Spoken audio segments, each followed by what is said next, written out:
आप देख रहे हैं डार्क फाइल्स। तो चलिए बढ़ते हैं आज की इस कहानी की ओर। मेरा दोस्त विजय और मैं हम दोनों बहुत दिनों से कहीं घूमने जाने का प्लान कर रहे थे, मगर हमें समझ नहीं आ रहा था कि जाए कहाँ। 2-4 दिनों तक सोच विचार करने के बाद मैंने तय किया क्यों ना किसी हिल स्टेशन पर चला जाए, और हमारे घर से जो सबसे नज़दीक हिल स्टेशन था वो था दार्जिलिंग। ना तो मैं कभी दार्जिलिंग गया था और ना ही विजय, जिस वजह से हमने वहीं जाने का फैसला किया। दार्जिलिंग जाने के लिए सबसे पहले हमें कोलकाता से जलपाईगुड़ी जाना था और जलपाईगुड़ी से दार्जिलिंग। तो प्लान के मुताबिक हम दोनों ने ठीक वैसा ही किया। सबसे पहले हम लोग जलपाईगुड़ी पहुंचे और वहां से ट्रेन पकड़कर सीधे दार्जिलिंग। हम दोनों जब दार्जिलिंग स्टेशन पर उतरे तो तब तक अंधेरा हो चुका था। ठंड का मौसम था, चारों तरफ कोहरा ही कोहरा फैला हुआ था।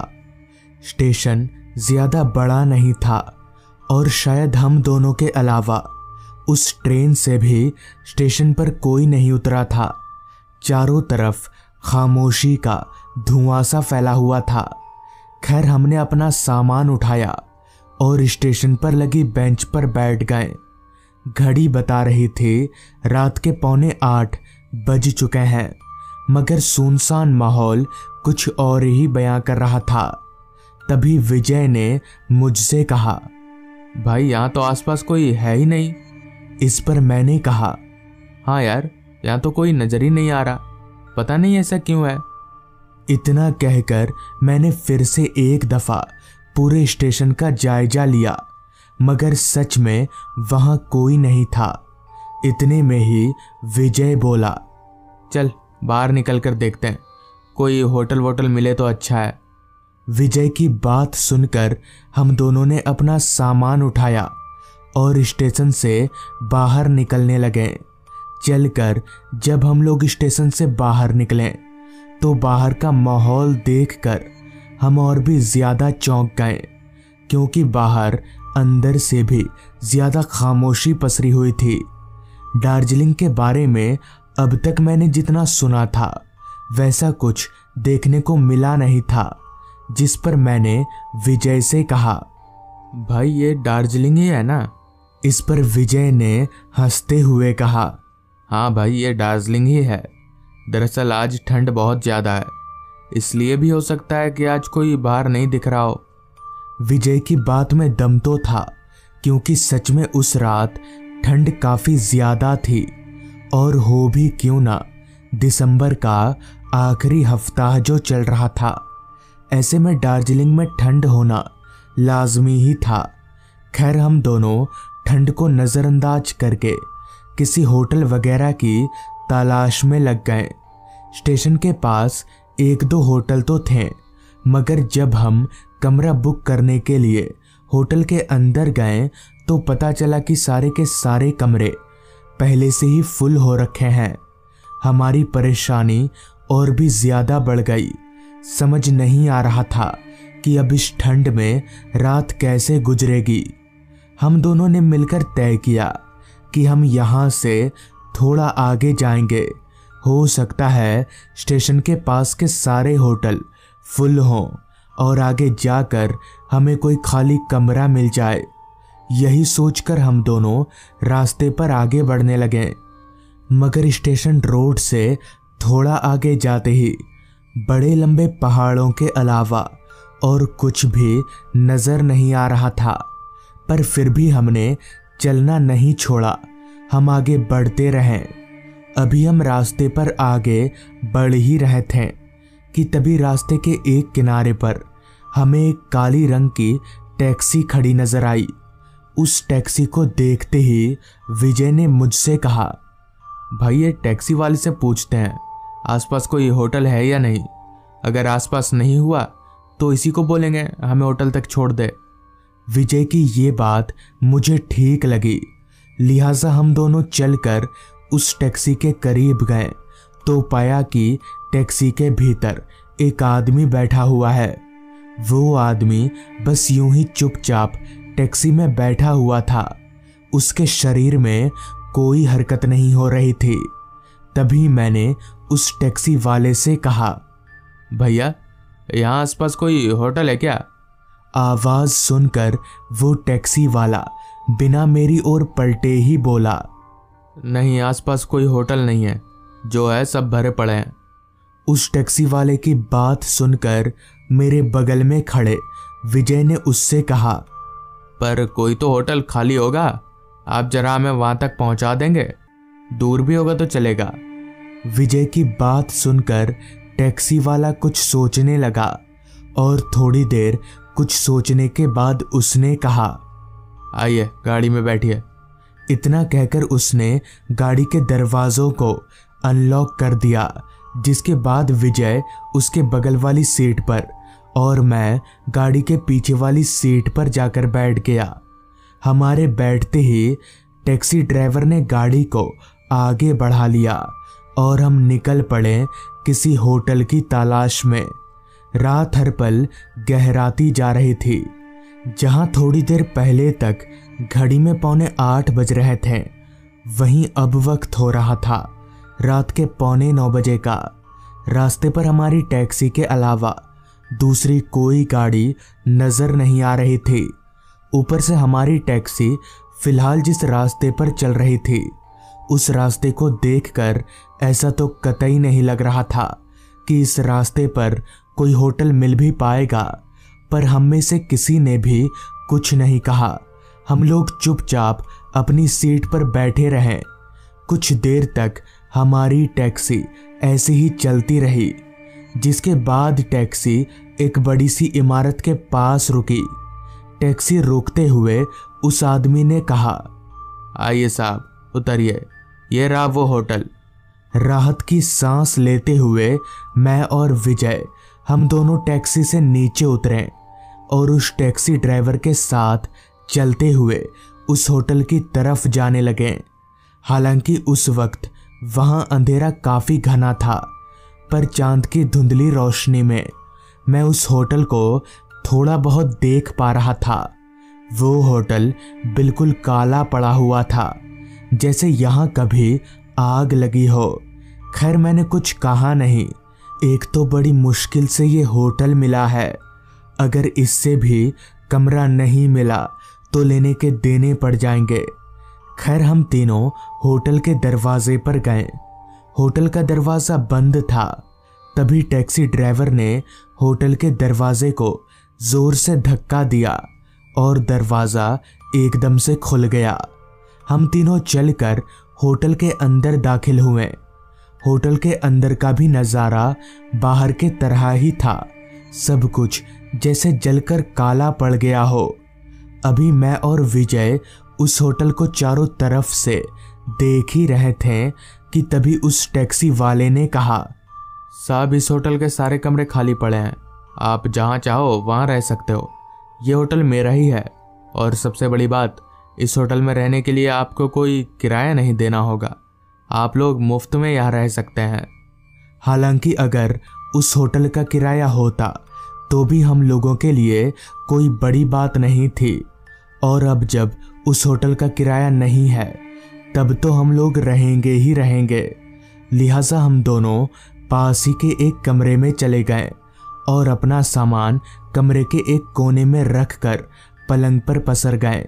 मैं काफ़ी थका हुआ था, जिस वजह से धीरे धीरे अब मेरी आंख लगने लगी थी कि तभी मेरे दोस्त विजय ने मुझसे कहा, भाई तुझे कुछ अजीब नहीं लग रहा? इस पर मैंने कहा, अजीब? क्या अजीब लगेगा? इस पर विजय बोला, ये होटल ये थोड़ा अजीब नहीं है? अभी विजय ने इतना कहा ही था कि तभी हमारे कमरे के दरवाजे पर दस्तक हुई। दस्तक की आवाज़ सुनकर हम दोनों चौंकते हुए उठकर बैठ गए। हम दोनों को लग रहा था कि शायद वो टैक्सी ड्राइवर होगा। लिहाजा मैं चलकर दरवाजे के पास गया और दरवाज़ा खोला, मगर हैरानी वाली बात कि दरवाजे के बाहर कोई नहीं था, मगर जैसे ही मैंने दरवाज़ा खोला कि तभी मेरे कानों में एक अजीब तरह की आवाज़ आने लगी, जैसे कुछ लोग आपस में बात कर रहे हों। मैंने ये बात विजय को बताई तो उसे भी वो आवाज़ें आ रही थी, जिसके बाद हम दोनों कमरे से बाहर निकले और उस आवाज़ का पीछा करने लगे।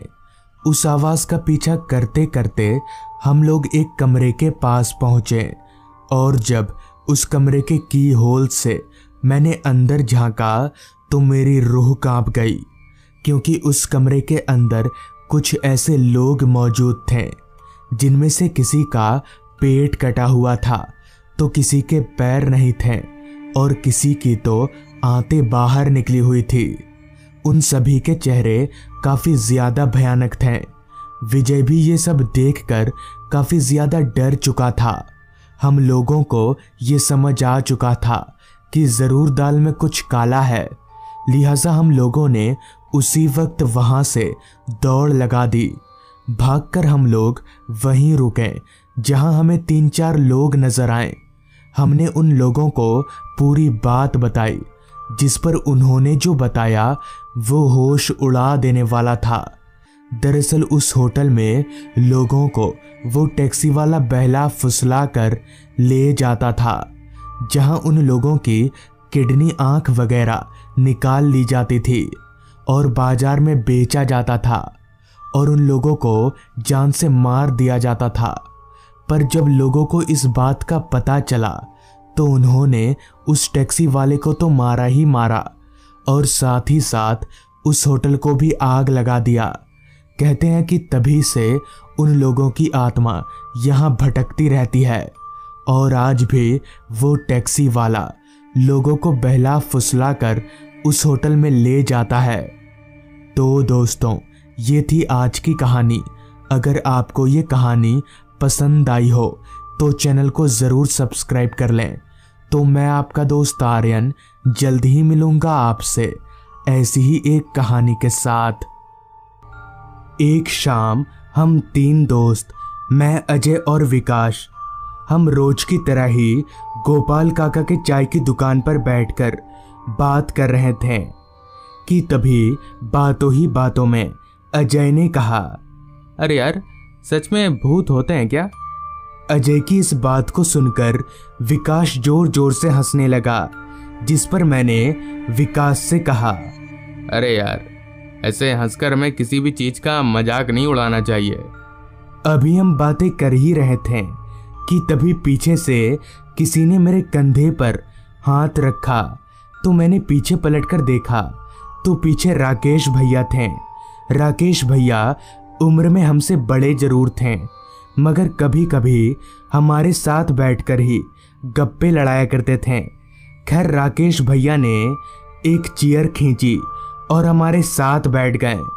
पहले तो कुछ देर तक उन्होंने हमारी बातें सुनी और फिर चाय की एक चुस्की लेते हुए बोले, मैंने देखा है भूत।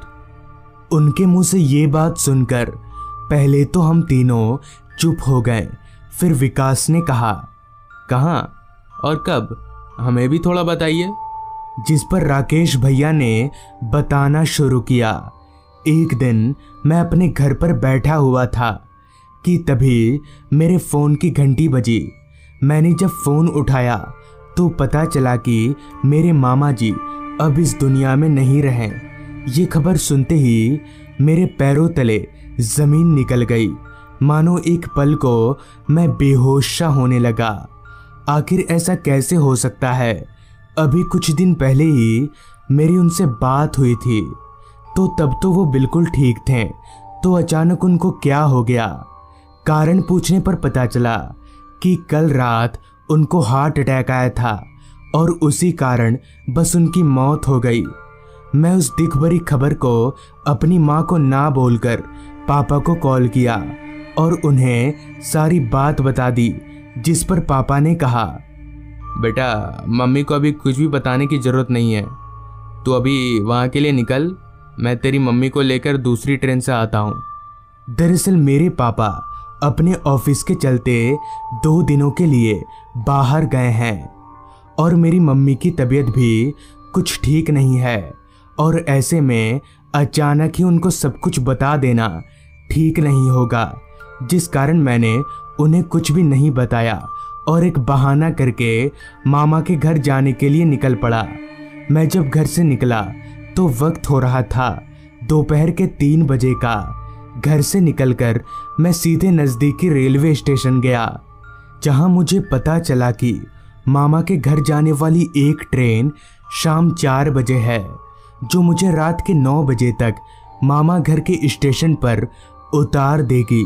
लिहाजा मैंने और सोच विचार ना करके उसी ट्रेन का टिकट कटवा लिया और प्लेटफॉर्म पर बैठकर ट्रेन का इंतज़ार करने लगा। प्लेटफॉर्म पर बैठे बैठे बस मेरे दिमाग में मामा जी का ही चेहरा और उनकी कही गई बातें ही दौड़ रही थीं। और ऐसा हो भी क्यों ना, मामा जी के मैं काफ़ी करीब था। करीब आधा घंटा इंतज़ार करने के बाद मेरी ट्रेन प्लेटफॉर्म पर आकर लग गई। ट्रेन के लगते ही मैं भी एक सीट पकड़कर बैठ गया, जिसके बाद तकरीबन 10 मिनट तक ट्रेन ने मुसाफिरों का इंतज़ार किया और फिर अपनी मंजिल की ओर आगे बढ़ने लगी। ट्रेन में मैं चुपचाप अपनी सीट पर बैठा था। मैं इतना दुखी था कि ना तो मुझे जल्दी पहुंचने की हड़बड़ थी और ना ही लेट पहुंचने का गम। मगर ट्रेन ठीक 1 घंटा लेट यानी रात के 10 बजे मामा घर के स्टेशन पर रुकी। ट्रेन से उतरते ही वहाँ का नज़ारा देखकर मैं थोड़ा सहम गया, क्योंकि वो स्टेशन पूरी तरह से अंधेरे में डूबा हुआ था। साथ ही मेरे अलावा और कोई भी मुसाफिर स्टेशन पर नहीं उतरा था। मैंने अपनी निगाहें इधर उधर घुमाई तो मुझे उस घने अंधेरे के अलावा और कुछ भी नहीं दिखा। मैं चलकर स्टेशन से बाहर निकला तो बाहर भी उसी तरह का अंधेरा और सन्नाटे ने अपना डेरा जमाया हुआ था। जिसके बाद मैंने अपने मन को समझाते हुए कहा, ऐसा हो भी क्यों ना, आखिरकार ये तो एक गांव का ही इलाका है और मैं पहली बार रात वाली ट्रेन से आया हूँ, इसलिए मुझे ऐसा लग रहा होगा। स्टेशन से मामा जी का घर करीब 7 किलोमीटर दूर है, तो मुझे वहां पहुंचने के लिए हर बार की तरह ही इस बार भी किसी सवारी की ज़रूरत पड़ने वाली थी।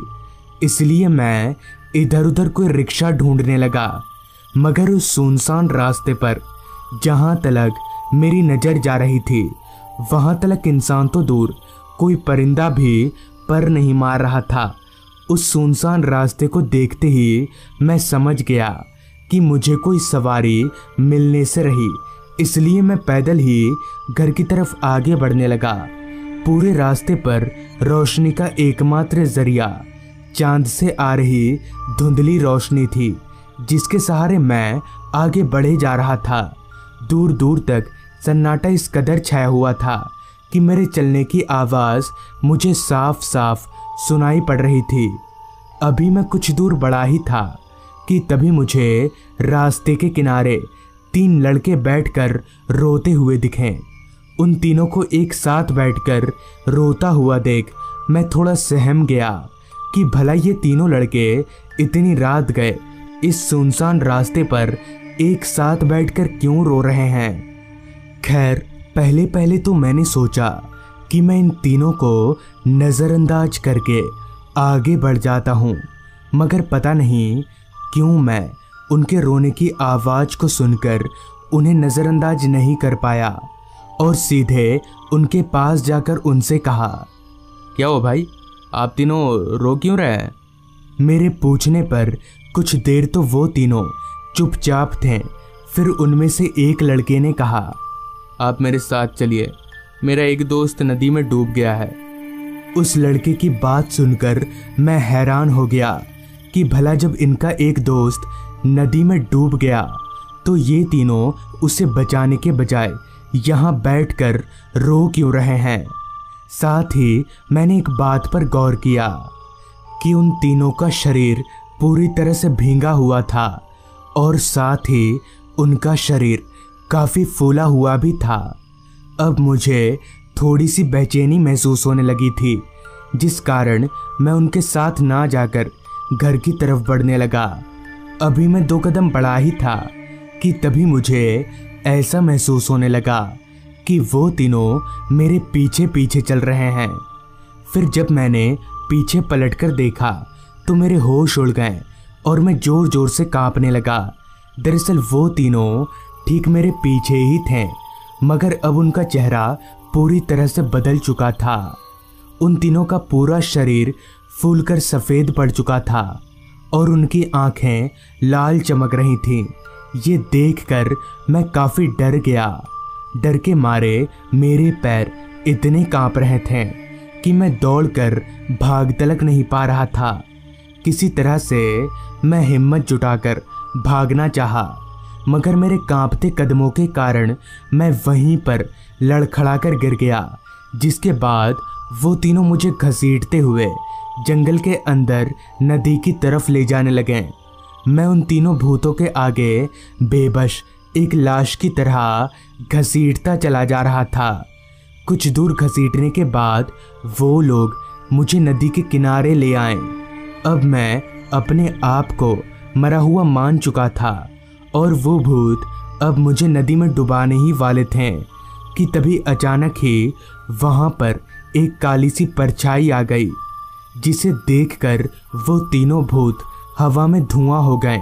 इसी मौके का फ़ायदा उठाकर मैंने सरपट घर की तरफ दौड़ लगा दी और अपने पैरों को सीधे घर पर ही रोका। फिर मुझे पता चला कि आज से कुछ दिन पहले 3 दोस्त उस नदी में नहाने गए थे। तभी किसी कारणवश उन तीनों की उस नदी में डूबकर मौत हो गई थी। तब से उनकी आत्मा कभी कभी नदी के किनारे तो कभी उस रास्ते पर भटकती रहती है। मगर वो काली परछाई किसकी थी जिसने मेरी मदद की? कहीं वो काली परछाई मामा जी की तो नहीं थी? अगर हाँ, तो आज उन्हीं के कारण मैं जिंदा हूँ। तो दोस्तों, ये थी आज की कहानी। अगर आपको ये कहानी पसंद आई हो तो चैनल को ज़रूर सब्सक्राइब कर लें। तो मैं आपका दोस्त आर्यन जल्द ही मिलूँगा आपसे ऐसी ही एक कहानी के साथ।